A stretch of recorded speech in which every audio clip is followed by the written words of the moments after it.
The Soviet Navy/Imperial Russian Navy is something we've discussed on this channel at length. From their eccentric torpedo battleship ideas to massive battleship carrier hybrids, or their completed battleships like the Ganget or Empress Maria classes, and their shortcomings. It's safe to say Russian and especially Soviet ship construction was lacking, and I think no better class illustrates this than the Leningrad/Minsk class of Soviet destroyer flotilla leaders. In today's video, we'll discuss the problems with this class of ships, especially the weakness of their construction. Before we get into the details of their design and construction, I think it's important to discuss the quality of Soviet ship construction and the lack thereof, especially in this, the first real class of combat ships built following the revolution. In Warships of the Soviet Fleet, 1939 to 1945, Volume 1, Major Combatants, these fine gentlemen discuss this subject, and they open with this. The creation of a warship, like most sophisticated engineering products, is a process requiring balance, cooperation, and exchange of information between all participants in the process. The most important actors in this process are the naval authority, in effect the purchaser, the ship design team, designer, shipyard and suppliers of components, builder, and the Navy operator. Significantly simplifying this matter, to build one product ship, it is possible to treat the process as linear. The role of purchaser is to specify the requirements of the product. The role of designer is to prepare the design to be assembled by the builder from available components, and finally, the role of operator is to run the product. In practice, a far greater degree of information exchange and multi-directed interactions are necessary between all the actors during the whole process. They go on to describe how other navies view this exchange of ideas and material, and then they get into the first Soviet warships. The first Soviet warships were children of their time. The purchaser was experiencing a moment of great instability in Soviet war doctrine, particularly regarding the role of the Navy. It was shaped by a generation of revolutionary military commanders with little or no naval experience. Most influential was Stalin himself, forced through his ideas, unsupported by any sound knowledge, except from the brochure on naval matters prepared for him by Krylov. The party and military leaders could not accept that the law of physics applied everywhere, even in the Soviet Union, and persistently demanded ships smaller but better armed than contemporaries. From the perspective of Soviet designers, the baseline standard was not of the highest quality, as Russian naval shipbuilding generally lagged behind developments of other naval powers in the 20th century. Almost all experience was not first-rate, but due to the revolution, it was not only evaporated, but was practically annihilated. All the shipyards were nationalized and looted. Technical documentation vanished. Most of the engineering staff were mobilized or fled into the countryside to avoid starvation or emigrated to avoid persecution because of their education. They were viewed as part of the elites. The few who were left were faced with the task of implementing hugely unrealistic requirements in terms of staff and designs, given the fact that the designers were new and inexperienced. For example, Vladimir Nikitin, a former artillery officer who would direct the design of the first surface warships in 1926, graduated from the shipbuilding faculty the previous year. It also didn't help the fact that the designers also worked in what today we might call a hostile work environment. Taking from Soviet warships, the designers worked in an atmosphere of growing terror at a time of draconian punishments for trivial offenses. Industry managerial staff worked in the shadow of the Shakti trial of 1928. And all design decisions had to be made under this threatening cloud. As a result, the ships were designed in a chaotic environment characterized by contrast changes of policy and organization. From the perspective of the builders, the shipbuilding industry had to be completely rebuilt from 1927 on, after 10 years in which no new experience of ship construction had been accumulated. This was the period during which Stalin assumed absolute power in the Soviet Union. A period marked by terror, the progressive militarization of society, and forced industrialization and rearmament to which the entire economy of the Soviet Union was forced to bow to. This was done in an uncoordinated manner, with tensions and imbalances everywhere, especially in the shipbuilding arena. Coupled with these problems were technological backwardness, low cultural capital, and work ethic that had been completely destroyed by their working conditions. The ambitious production plans drawn up by Soviet leaders often fell short of their mark. Shipbuilders faced these issues and many more, and especially of actually producing their components for the ships correctly, where, for example, for the destroyer leader Minsk, her steam valve box had to be not cast once, not twice, not 3 times, but 46 times, before satisfactory results were actually achieved. These issues combined with the problems with the installation of components led to delays in their completion. An interesting report comes from a group of U.S. Navy officers headed by Rear Admiral Clarence Olson, in which they visited the destroyer Razumna at Polerny in January 1944. Commander Kemp Tolley made the following remarks about the destroyers in an intelligence report. The ship was inferior in every respect to a contemporary American vessel. Technical development is far behind that to be found in the major navies.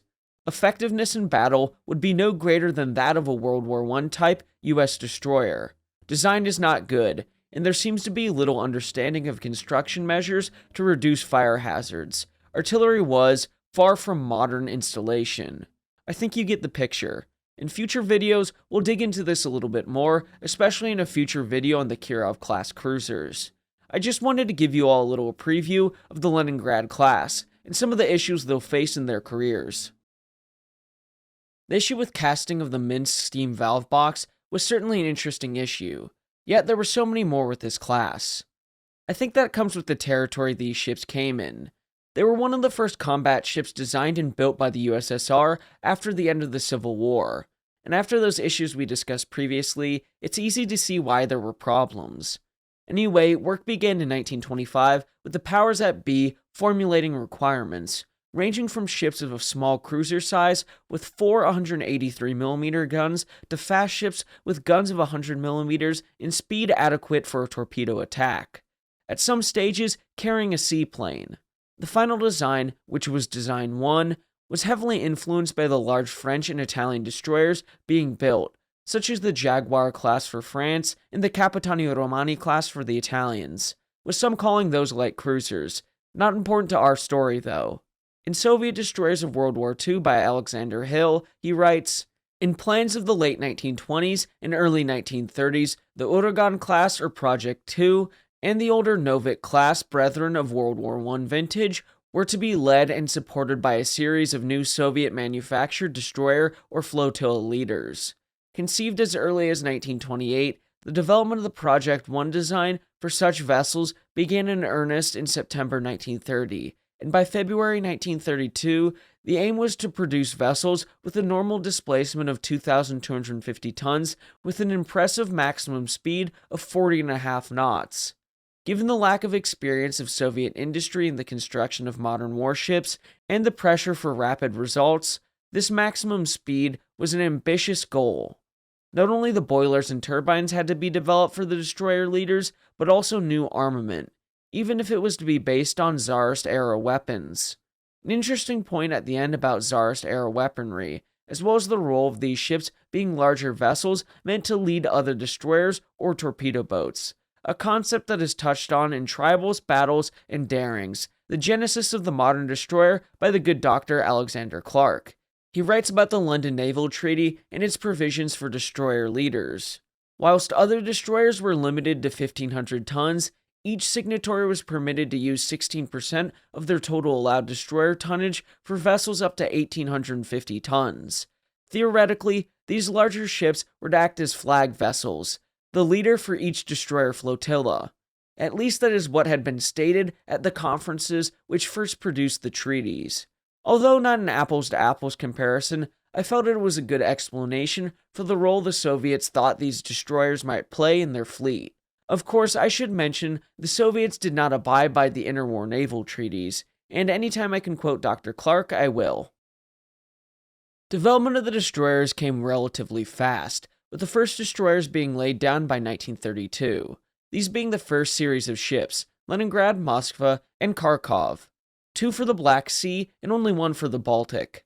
Their completion was delayed by their new armament, the 130mm 50 caliber B-13 gun, which itself had been delayed, with the main guns being fitted to Leningrad in August of 1935, while she was launched in 1933, even before the prototypes were tested on proving grounds.